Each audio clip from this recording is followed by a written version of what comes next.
मनाचे श्लोक हे समर्थ रामदास स्वामींनी रचलेले मानवी मनाला मार्गदर्शन देणारे पद्य आहेत। मनाचे श्लोक हे संस्कार व सुविचार म्हणून म्हटले जातात। तर मनाचे श्लोक या सेगमेंटद्वारे आपण एक एक करून हे सर्व श्लोक व त्यामागील अर्थ मराठी, हिंदी आणि इंग्रजी मध्ये जाणून घेणार आहोत। तर आज आपण मनाचे श्लोक क्रमांक 8 मधील त्यांचा विचार व त्यामागील अर्थ जाणून घेणार आहोत। देहे त्यागिता कीर्ती मागे उरावी, मना सज्जना हेची क्रिया धरावी, मना चंदनाचे परित्वा झिजावे, परी अंतरी सज्जनानी ववावे।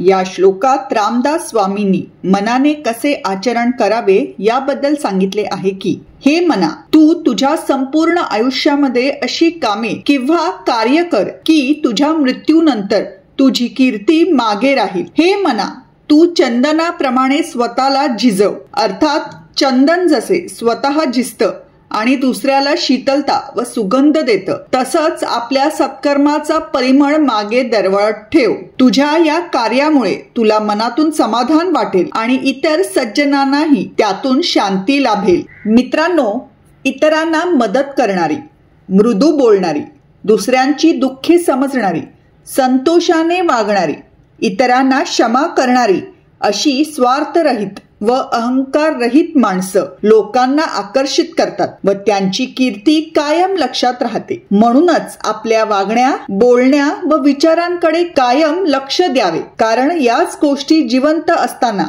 व मरणानंतरही आपली खरी पुंजी ठरतात। अशा तऱ्हेने मनुष्य त्याच्या कीर्तीमुळे श्रेष्ठ ठरतो। अर्थ हिंदी। इस श्लोक में रामदास स्वामी जी ने मन को कैसा आचरण करना चाहिए इसके बारे में बताया है कि हे मन, तू अपने पूरे जीवन में ऐसे कार्य कर कि मरने के बाद भी तेरी कीर्ति पीछे छूट जाए। हे मन, तू चंदन जैसा खुद को घिसना, अर्थात जैसे चंदन स्वयं घिसकर दूसरों को शीतलता और सुगंध देता है, उसी प्रकार तुम्हारे अच्छे कर्मों की सुगंध तुम्हारे बाद भी फैलती रहे। आपके इस कार्य से आपको मानसिक समाधान मिलेगा और अन्य सज्जनों को भी शांति मिलेगी। दोस्तों, दूसरों की सहायता करने वाले, मृदुभाषी, दूसरों के कष्टों को समझने वाले, संतोष पूर्वक व्यवहार करने वाले, दूसरों को क्षमा करने वाले, ऐसे स्वार्थहीन और अहंकारहीन मनुष्य लोगों को आकर्षित करते हैं और उनकी प्रसिद्धि हमेशा याद रहती है। इसलिए हमें हमेशा अपने कार्यों, शब्दों और विचारों पर ध्यान देना चाहिए, क्योंकि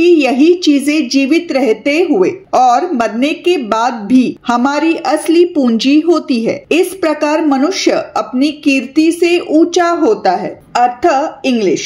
In this shloka, Ramdas Swamiji has talked about how the mind should behave. He says, "O mind, do such deeds in your entire life that your fame is left behind even after your death. O mind, rub yourself like sandalwood. That is, just like sandalwood gives coolness and fragrance to others.